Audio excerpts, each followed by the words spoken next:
Students, देखो मैं dynamics के ना कुछ स्ट्रक्चर्ड क्वेश्चन सॉल्व कर रहा हूँ। उसमें पहला क्वेश्चन ये है, ये जो 2D कोलिजन के बाद ये क्वेश्चन स्टार्ट होते हैं बुक में मेरी। A steel ball of mass 73 gram is held 1.6 metre above a horizontal steel plate as listed in figure 4.1। The ball is drop from rest, initial speed 0 है, ठीक है, रीचिंग अ हाइट।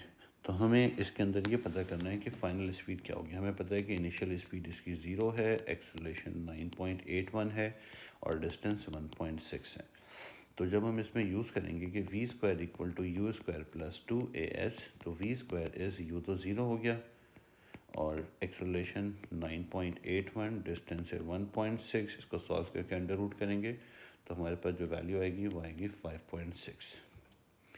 ठीक है, इसको हम एक और तरीके से ऐसे भी कर सकते हैं कि नीचे जाते हुए काइनेटिक पोटेंशियल में जो लॉस होगा काइनेटिक में गेन होगा। तो हम ये भी कह सकते हैं कि gain in kinetic is equals to loss in potential, क्योंकि हमने इसमें अज्यूम किया है कि एयर रेजिस्टेंस नहीं है, क्योंकि स्टील की बॉल है छोटे से साइज़ की। तो सारे स्टील मटेरियल बड़ा डेंस होता है, इसका वेट भी थोड़ा सा है, एयर रेजिस्टेंस इसकी नेग्लिजिबल होगी। ठीक है, तो इसलिए हीट तो प्रोड्यूस होगी नहीं। काइनेटिक का जो गेन होगा वो होगा हाफ एम वी स्क्वायर, क्योंकि पहले से तो काइनेटिक एनर्जी थी नहीं इसके पास। पोटेंशियल का जो लॉस होगा वो होगा एम जी एच।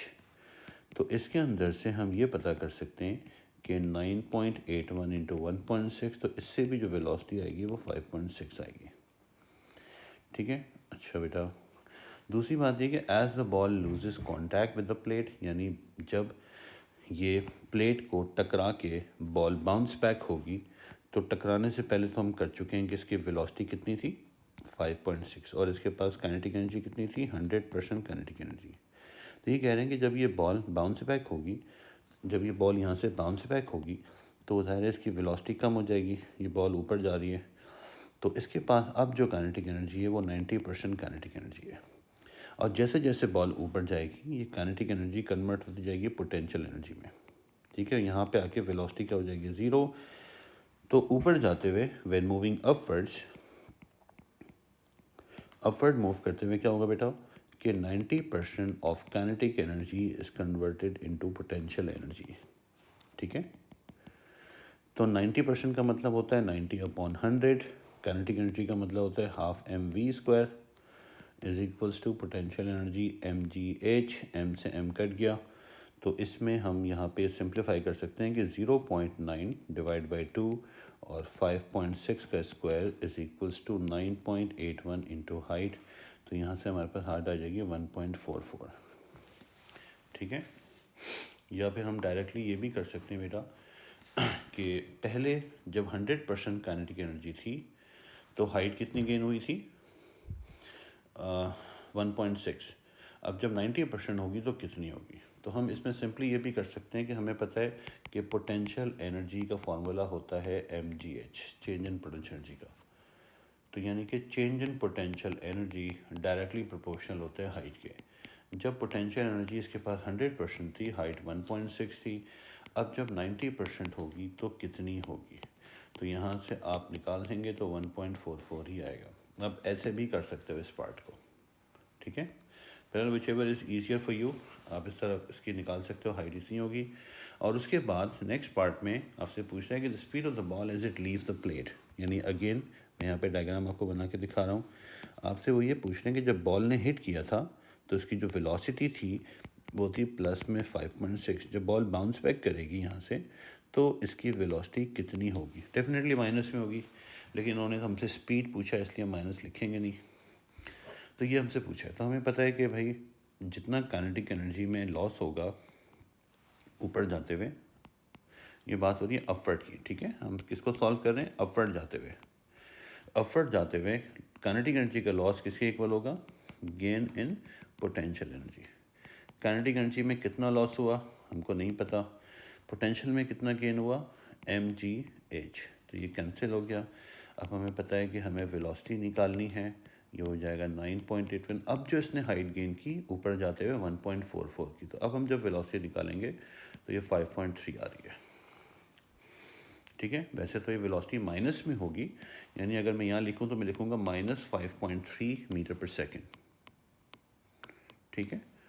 और हमसे अगले पार्ट में पूछा है चेंज इन मोमेंटम। देखो बेटा, आप सबसे पहले तो बार बार हमने क्लास में भी ये डिस्कस किया था कि एक ऑब्जेक्ट की वेलोसिटी जो कि पॉजिटिव में 5.6 थी, अब नेगेटिव में 5.3 हो गई, तो यू कैन सी इसकी वेलोसिटी में कितना चेंज आया, 10.9 का। तो हमें पता है चेंज इन मोमेंटम क्या होता है, m into change in velocity. तो इसका जो मास है वो 73 ग्राम है, तो 0.073 1000 से डिवाइड करके, और वेलोसिटी में चेंज आया 10.9 का। तो हमें ये पता लग गया कि इसके जो चेंज आया है वो 0.073 इंटू 10.9, ये आ गया आपके पास 0.80, 0.7957 आ रहा है। इतना चेंज इन मोमेंटम आया है, ठीक है।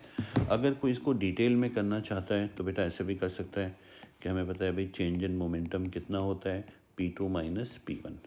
चेंज इन मोमेंटम कितना होता है, m into V minus M into U. Mass कितना है, 0.073। बाद में वेलोसिटी कितनी है, -5.3।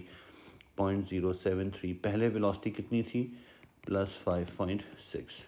तो इससे जो आंसर आएगा वो आएगा माइनस में 0.80। माइनस साइन ये बता रहा है कि चेंज किस टाइप का है, इट्स एन एडिशनल इन्फॉर्मेशन। इन्होंने हमसे पूछा नहीं है, इन्होंने से पूछा है चेंज कितना आया, तो हम 0.8 लिख सकते हैं। अगर कोई बच्चा माइनस में लगा दे तो उसको इग्नोर करेंगे। With reference to the law of conservation of momentum, comment on your answer to C में हमने चेंज इन मोमेंटम निकाला है, जबकि law of conservation of momentum ये कहता है कि मोमेंटम तो चेंज होता ही नहीं है, कांस्टेंट रहता है। लेकिन अगेन ये लॉ एक बॉडी के लिए नहीं है। आपने जो ये चेंज निकाला है ये निकाला है बॉल के लिए, और law of conservation of momentum at least दो ऑब्जेक्ट पे अप्लाई होता है जो दो बॉडीज टकराती हैं। तो दूसरी जो बॉडी है इसके अंदर वो है स्टील की प्लेट। तो इसके अंदर हम ये लिखेंगे कि loss in momentum of the ball is equal to loss in momentum of the ball is 0.8 Newton second, and gain in momentum of the steel plate is 0.8 Newton second. So the total momentum remains constant. Total momentum of the ball and plate remains constant. ठीक है बेटा, तो law of conservation of momentum हमेशा, इसीलिए तो ये law है, और सारे लॉ एक बॉडी पे अप्लाई नहीं हो सकता। तो ये पूछना चाह रहे थे कि जब आपने चेंज निकाल लिया, हालांकि लॉ ये कहता है कि चेंज होता ही नहीं है, तो हम बताएंगे भाई ये जो हमने चेंज निकाला है ये तो एक बॉडी का निकाला है, दूसरी बॉडी को तो हमने कंसीडर ही नहीं किया। जैसे ही बॉल जाके प्लेट पे लगेगी, प्लेट नीचे की तरफ वाइब्रेट होगी, ठीक है। सबसे पहले प्लेट हल्का सा नीचे जाएगी, तो यानी प्लेट थोड़ी सी वेलोसिटी गेन करेगी। ऑल्दो प्लेट स्टील की है, बहुत भारी प्लेट है, तो उसकी वेलोसिटी बहुत कम होगी, लेकिन बॉल ने जितना मोमेंटम लूज़ किया है प्लेट भी उतना ही मोमेंटम गेन करेगी, ठीक है बेटा। अच्छा जी, उसके बाद we have next question, question number 2। इसमें आपको दिया हुआ है ball falls from rest onto a flat horizontal surface. Figure 3.1 show the variation with time t of the velocity v of the ball as it approaches and rebound from the surface. Ball जा रही थी नीचे, यानी कि ये ball है नीचे जा रही है, नीचे जाके बॉल टकरा के बॉल रिबाउंड हो गई, ठीक है। रिबाउंड होके यहाँ से वेलोसिटी दोबारा क्या हो गई इसकी, 0। ये ए से आई है बी पे, ये बी से गई है सी पे, यानी ये पॉइंट हमारा ए है, ये पॉइंट बी है, ये पॉइंट बी है, और ऊपर अभी जा रही है बॉल, ठीक है। सी पे आके वेलोसिटी 0 हो जाएगी। The distance travelled by the ball during the first 0.4 second. हमें बताना ये है कि फर्स्ट 0.4 सेकेंड में बॉल ने कितना डिस्टेंस ट्रेवल किया, यानी हमें यहाँ तक का एरिया निकालना है। वेलोसिटी टाइम ग्राफ है तो सारे हमें ये एरिया निकालना है। तो हम देख सकते हैं कि इसका जो एरिया होगा, area is equals to distance travelled, हो जाएगा 1/2 into 0.4 into 4 is equals to 0.8 metre. तो हमारा आंसर क्या हो जाएगा बेटा, 0.8 नहीं लिखेंगे, 0.80 लिखेंगे। देखो यहाँ पर इसने भी 2 सिग्निफिकेंट फिगर में आंसर लिखा है ना, 0.4 भी लिख सकता था, 0.40 लिखा। इसका मतलब हमें कोई भी आंसर 1 सिग्निफिकेंट फिगर में कभी भी एक्सेप्टेबल नहीं होता है, ठीक है, हमें एटलीस्ट 2 सिग्निफिकेंट फिगर लिखने होते हैं।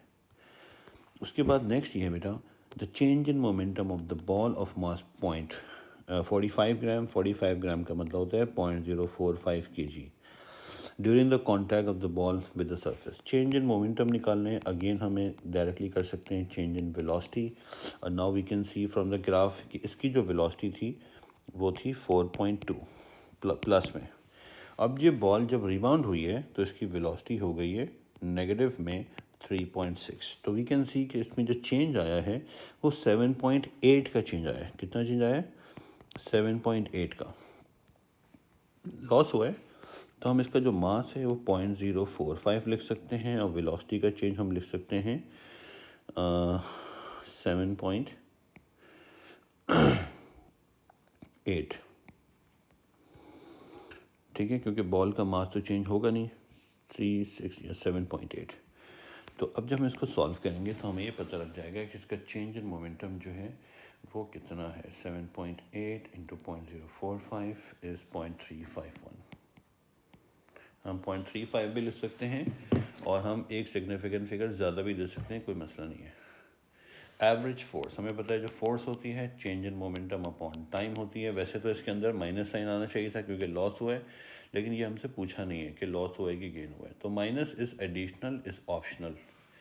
चेंज इन मोमेंटम हुआ है 0.351। अब मुझे यहाँ पे देना है ये जो टाइम है बेसिकली ये कॉन्टैक्ट टाइम है,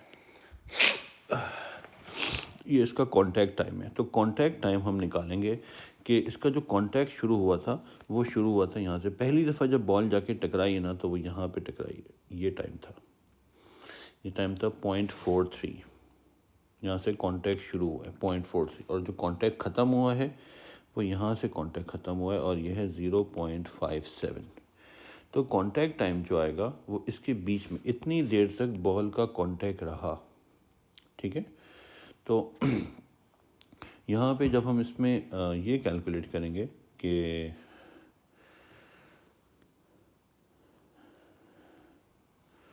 .57 और 0.43, तो 0.14 हमें पता लग गया कि इसका जो टाइम है वो 0.14 है, ठीक है। तो हमारा जो टाइम इन कॉन्टैक्ट है वो है 0.14।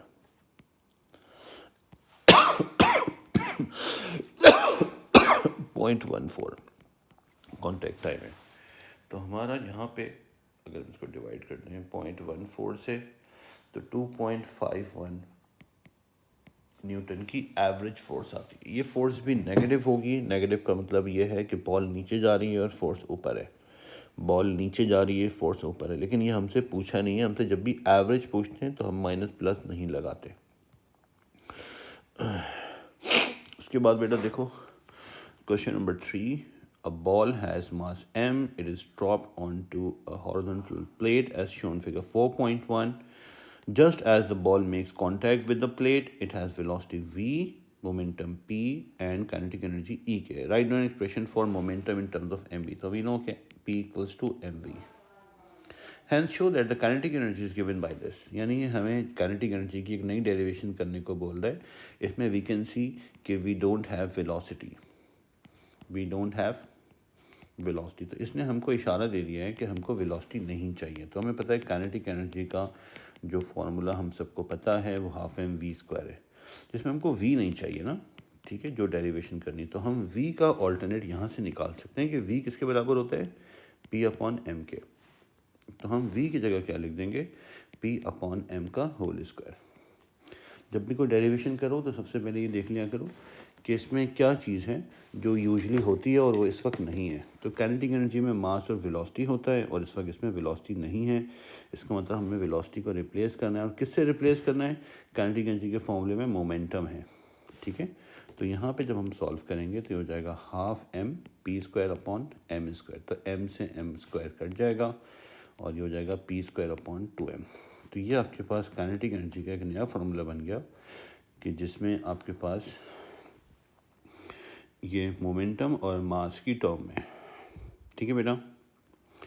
इसी तरीके से नेक्स्ट पार्ट ये है, just before the impact with the plate the ball of mass 35 gram has speed 4.5, it bounces from the plate so that the speed of the ball immediately after losing contact with the plate is 3.5। यानी कि ये कह रहे हैं कि plate से टकराने से पहले इसकी जो वेलोसिटी थी डाउनवर्ड वो थी पॉजिटिव में 4.5, और जब बॉल बाउंस बैक हुई है तो इसकी वेलोसिटी हो गई है माइनस में 3.5।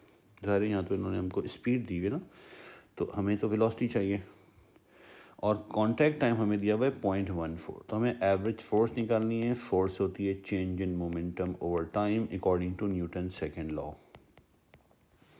चेंज इन मोमेंटम होता है mass into change in velocity, क्योंकि हमें ये बात पता है कि इस केस में क्योंकि बॉल है, बॉल का मास कांस्टेंट रहेगा। बॉल का जो मास है वो 35 ग्राम है, 0.035 kg, और बॉल की वेलोसिटी में जो चेंज आया है यू कैन सी, कभी भी मसला हो बेटा ग्राफ बना लिया करो ताकि डोंट गेट कंफ्यूज कि अगर हमारे पास ये वेलोसिटी है तो पहले वेलोसिटी हमारी 4.5 थी, बाद में वेलोसिटी हो गई है -3.5, तो चेंज आया है 8 का। कितना चेंज आया है? 8 का। डिवाइड बाय टाइम कितना है? 0.14। तो यहाँ से हमको ये पता लग जाएगा कि बॉल की वेलोसिटी में जो चेंज आया है, वेलोसिटी में लॉस हुआ है ना तो -8 आएगा, क्योंकि ज़ाहिर है वेलोसिटी नीचे गई है ना बॉल की। तो हमारे पास 0.035 into 8 divided by 0.14 is 2 Newton. तो फोर्स लगी है 2 न्यूटन माइनस में। बॉल जा रही थी नीचे, फोर्स लगी है ऊपर। हमसे क्योंकि मैग्नीट्यूड पूछा है इसलिए हम माइनस साइन नहीं लगाएंगे, ठीक है। माइनस साइन ये शो करता है ऑपोजिट डायरेक्शन को। बॉल जा रही है नीचे, फोर्स लग रही है ऊपर, इसलिए माइनस में आया। Loss in kinetic energy of the ball, तो हमें काइनेटिक एनर्जी का लॉस निकालना है। काइनेटिक एनर्जी का लॉस क्या होता है? Half m v square minus half m u square. हम चाहें तो हाफ और एम कॉमन ले सकते हैं, v square minus u square बचेगा। इसका जो मास है वो है 0.035, और इसकी जो वेलोसिटी है बाद में वो थी माइनस में 3.5, लेकिन सारे माइनस पे जब स्क्वायर लगेगा तो ख़त्म ही हो जाएगा माइनस, और ये 4.5 का स्क्वायर। तो हमारे पास जो इसका आंसर आएगा वो आ जाएगा 3.5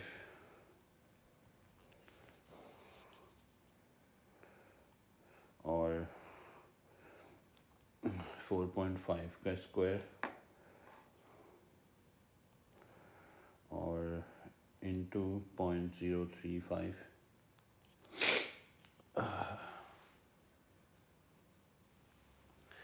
अच्छा देखो बेटा, और डिवाइड बाई 2। तो काइनेटिक एनर्जी में जो चेंज आया है वो आया है -0.14। नेगेटिव साइन ये शो करता है कि लॉस है, और लॉस यहाँ पहले से लिखा हुआ है तो हम 0.14 लिख देंगे। इसका दूसरा तरीका ये भी है कि शुरू में ही आपको इसने हिंट दे दी कि भाई काइनेटिक एनर्जी का ये फार्मूला भी होता है। क्या फार्मूला होता है काइनेटिक एनर्जी का? काइनेटिक एनर्जी का फार्मूला होता है P²/2m, ठीक है। तो अगर मुझे काइनेटिक एनर्जी का चेंज निकालना है तो मैं चेंज इन मोमेंटम का स्क्वायर करूँगा और 2m। मोमेंटम में कितना चेंज आया यहाँ लिखा हुआ है, ये मोमेंटम का चेंज है, ठीक है। तो मोमेंटम का चेंज कितना है? 0.035 इंटू 8। तो मेरे मोमेंटम में चेंज आया 0.28, तो 0.28 का स्क्वायर डिवाइड बाई 2, इसका मास है 0.035। तो हम इस तरह भी इसको सॉल्व कर सकते हैं। तो इससे जो आंसर आ रहा है काइनेटिक एनर्जी का चेंज वो आ रहा है 0.028 डिवाइड बाय 2 डिवाइड बाय 0.035। ये तो अलग आंसर आ रहा है, एक दफ़ा रीचेक कर लेते हैं।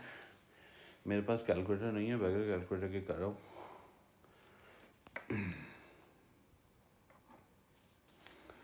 ये हो जाएगा आपके पास 12.25 माइनस 4.5 का square 20.25 minus 12.25 divide by 2 multiplied by 0.035।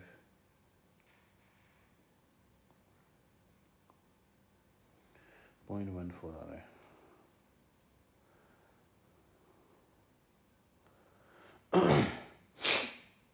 बहरहाल आप लोग देख लेना कि दोनों से आंसर एक ही आएगा, कैलकुलेशन में कुछ गड़बड़ हो गई है। तो चेंज इन मोमेंटम अगर हम करते हैं 8 इंटू 0.035 या आता है 0.28 का स्क्वायर डिवाइडेड बाय 2 और डिवाइडेड बाय 0.035, ये आंसर आ रहा है 1.12। काइनेटिक एनर्जी में इतना लॉस हुआ है, दोनों से डिफरेंट क्यों आ रहा है? 3.5। अच्छा यहाँ भी कर लेते हैं बेटा, 12.25 माइनस 20.25 8 हो गया इंटू 0.035 और डिवाइड बाय 2.14। वैसे आंसर तो सही है। Loss in kinetic energy of ball, kinetic energy का लॉस कितना हुआ है? बहरहाल इन दोनों से जो आंसर आ रहा है वो, हाँ नहीं ये हमने गलत कर दिया, ये ऐसा नहीं होगा क्योंकि जब हम चेंज इन मोमेंटम निकालेंगे ये मेथड गलत है, क्योंकि चेंज इन मोमेंटम निकालते वक्त हमने माइनस साइन इग्नोर कर दिया था, ऐड कर लिया था, और यहाँ पे माइनस साइन की भी सिग्निफिकेंस है, इसलिए ये आंसर ठीक है, उससे आंसर गलत आ रहा है। ठीक है, हम अलग अलग मोमेंटम निकाल के चेंज इन मोमेंटम जब निकालेंगे ना, तो चेंज इन मोमेंटम एक वेक्टर क्वांटिटी, काइनेटिक एनर्जी की स्केलर क्वांटिटी, तो 0.14 इसका सही आंसर है। इससे explain whether momentum is conserve, तो हम लिखेंगे यस मोमेंटम हमेशा कंजर्व होता है। इसके अंदर भी हम ये लिखेंगे कि बॉल ने जितना मोमेंटम लूज़ किया है, loss in momentum of the ball is equal to gain in momentum of the, किस पे टकराया ये बेटा? ये टकराया है प्लेट पे, gain momentum of the plate. So the total momentum of the system remains constant. So the total momentum of the plate remains constant.